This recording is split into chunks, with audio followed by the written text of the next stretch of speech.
কোনো কথা শুনবো না ময়না। কোথায় টুকরি খা? আগে আদেশ করেন হুজুর, বলুন কাকে বলতে কর। এই শয়তান চাষার বাচ্চাকে। কাকে হুজুর? এই মহিলাকে না, হুজুর, চাষার বাচ্চাকে। তাই করছে হুজুর। না বাজান না, প্রয়োজন হলে আপনি আমাকে বন্দি করুন, তবু তবু আমার কাজলকে আপনি বন্দি করবেন না। দয়া করে তাকে ছেড়ে দিন।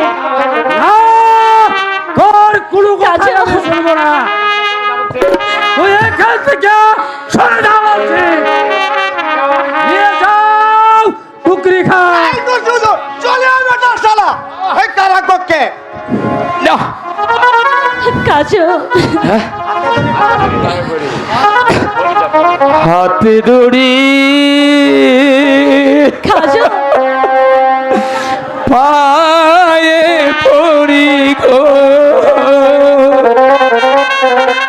টাকা মুক্তি দে না পারে গো কালে টাকা গো। শুধু ছেড়ে দিন।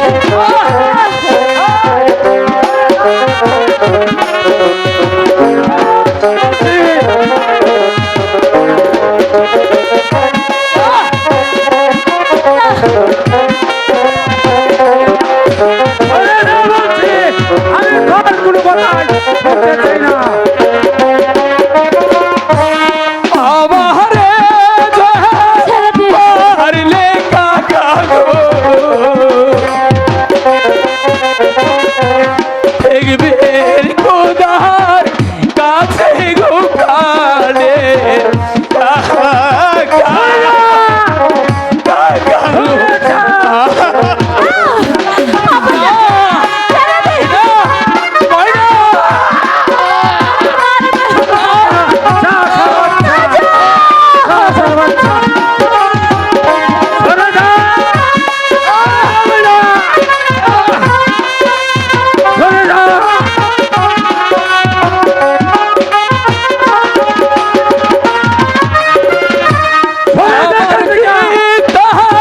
শুনলে কাকা গো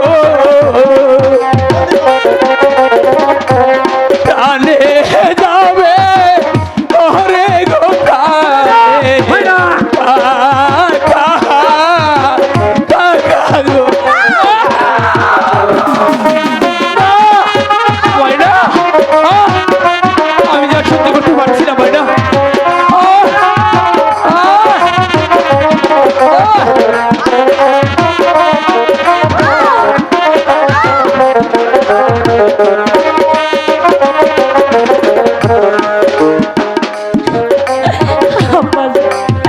আমার কাজলকে দয়া করে ছেড়ে দে। আমি চোখে ছাড়া কিছুতেই বাঁচতে পারবো না। ময়না, না ময়না, কাজলকে আমি কিছুতেই ক্ষমা করব না। পিতা, তাহলে তাহলে কি আপনি আমার কাজলকে মুক্তি দিবেন না? না, মুক্তি সে পাবে না, পাবে শুধু শাস্তি। তাহলে আপনি যদি তাকে মুক্ত করে না দেন, তাহলে তাহলে আমি নিজেই তাকে মুক্ত করে দেব। ময়না, সেই সুযোগ আর পাবে না ময়না। টুকরি খা, বন্দি করাই শয়তানিকে। ময়না, এখন কি হবে ময়না? আল্লাহকে ডাকো বন্ধু, কিছুই হবে না। শাস্তি পেয়েছিলাম ময়না, আমি পেয়েছিলাম। এই দুঃখ করে না মহিলা, আজ মনে করো তোমরা দুজনকে এই প্রেমের চিগল বেঁধে দিয়েছি। এবার চলো আমার সাথে। টুকরি খা, নিয়ে যাও এখান থেকে। চলো বেটা, এটা হুজুর। নিয়ে যাও। চলো চলে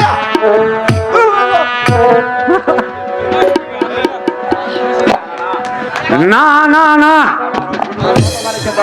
এবার ছোট লোক কদল মানিকে ধরতে হবে।